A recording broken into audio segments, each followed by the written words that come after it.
Bonjour à tous, ce contenu de SVT s'adresse à des élèves de seconde. Nous revenons sur le chapitre 4 dans lequel nous avons déjà abordé les principales caractéristiques du microbiote humain et évoqué aussi son importance en matière de santé. Eh bien, nous allons développer ça aujourd'hui avec la partie 4.2, rôle du microbiote dans la digestion et l'immunité, donc deux fonctions capitales pour l'organisme humain bien sûr. Voici le titre de l'activité 2 qui, vous le découvrez ici, va nous permettre aussi de voir comment on peut moduler ce microbiote dans un but thérapeutique. Alors ça, c'est vraiment un axe de recherche qui est très actif depuis quelques années et qui est potentiellement prometteur. Alors on va parler essentiellement du microbiote intestinal aujourd'hui, qui, vous le savez, héberge une quantité considérable de bactéries, notamment des firmicutes, des bactéroïdètes, qui sont les deux embranchements, les deux phyla les plus représentés.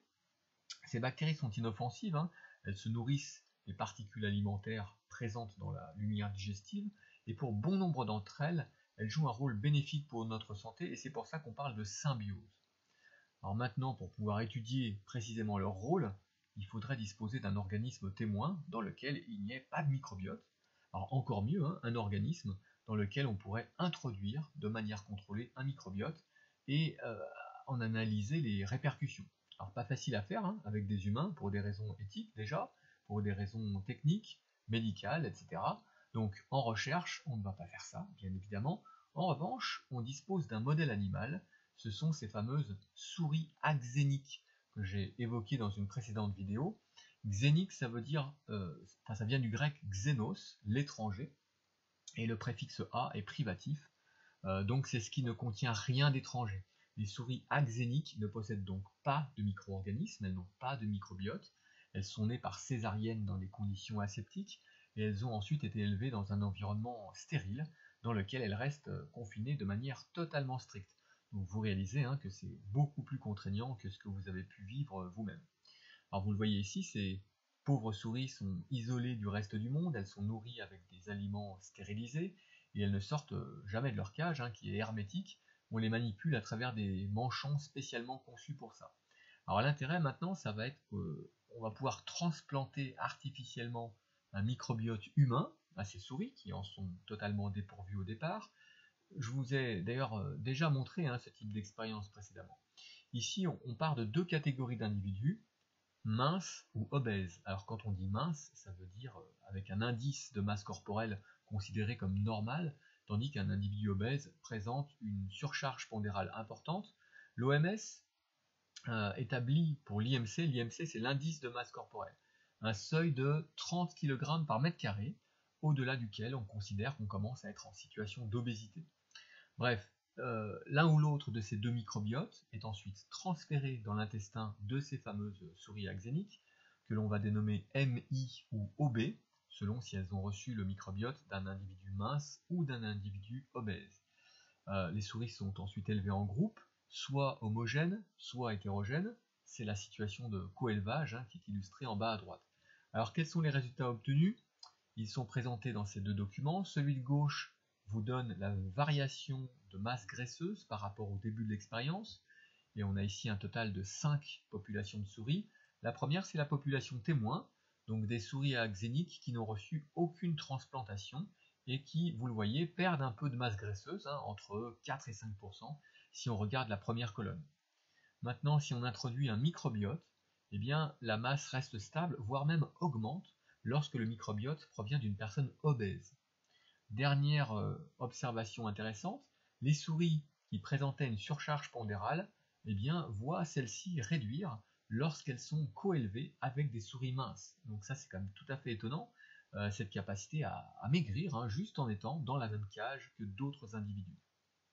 Toutes ces observations proviennent de ce même document, mais l'explication à tout ça est à chercher dans celui de droite, ce qui est un peu compliqué.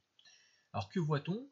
Premièrement, sur un lot de 6 souris transplantées avec un microbiote, seulement 2 d'entre elles présentent des caractéristiques vraiment similaires à celles du donneur, qu'il s'agisse de MI en rouge, avec 5 ou 6 espèces de bactéries typiques, ou bien OB en bleu, où on a plutôt 3 ou 5 espèces typiques.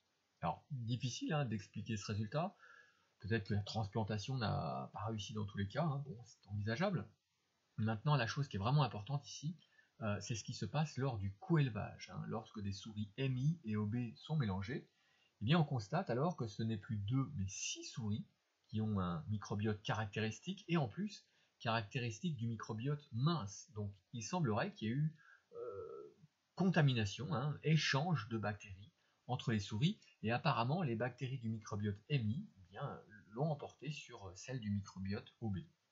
Alors, une explication possible à ce phénomène de contamination, c'est le mode de vie des souris, qui n'hésitent pas à se nourrir d'excréments, les leurs, mais aussi ceux des autres souris présents dans la cage. Cette information vous est précisée dans le texte du document 3. Donc au final, ça revient en fait à faire une série de transplantations du microbiote entre les différentes souris, et ces transplantations se font de manière tout à fait naturelle et impossible à contrôler. Au fait, en racontant tout ça, on est en train déjà de répondre à la consigne 1, comme vous l'avez sans doute remarqué. Alors, comment peut-on établir un lien entre masse graisseuse et microbiote intestinal?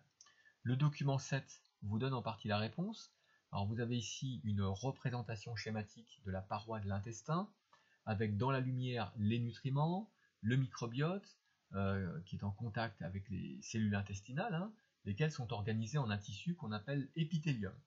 L'épithélium est formé de cellules jointives les unes aux autres qui sont en charge de l'absorption des nutriments, et ces cellules sont également recouvertes par un mucus protecteur qui est produit par d'autres cellules spécialisées, et plus en profondeur, on va trouver aussi un réseau de capillaires sanguins. Alors concentrons-nous sur la partie de gauche qui vous montre que certaines molécules d'origine alimentaire sont prises en charge par le microbiote. Ce sont essentiellement des fibres, c'est-à-dire des polysaccharides d'origine végétale comme la cellulose ou les pectines qu'on trouve dans la paroi cellulaire par exemple. Eh bien, nos enzymes digestives sont incapables de digérer ces molécules. Par contre, eh bien, certaines bactéries que nous hébergeons y parviennent très bien et transforment ces glucides complexes en acides gras à courte chaîne ou en vitamines, lesquelles peuvent être absorbées par les cellules intestinales. Donc le microbiote permet un meilleur apport nutritionnel à l'organisme hôte. Alors je vous montre un autre schéma que vous n'avez pas dans l'activité, mais qui permet de comprendre un peu mieux la complexité des interactions. Là vous avez une première espèce bactérienne qui est capable de métaboliser des sucres complexes pour les transformer en acides gras qui vont être utilisables par l'hôte, c'est-à-dire nous, mais aussi par d'autres populations bactériennes qui ne dégradent pas non plus les fibres et qui vont donc capter une partie de l'énergie contenue dans ces molécules et ainsi réduire l'apport final à l'hôte.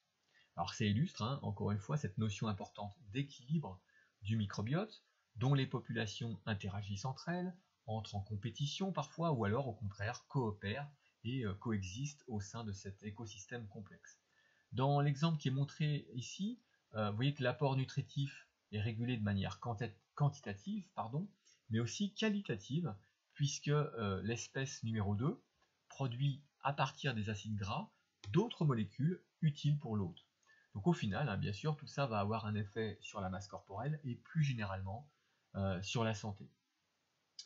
Cette interaction entre microbiote intestinal et nutrition, elle est assez intuitive, certes, mais encore largement méconnue, ou en tout cas mal caractérisée.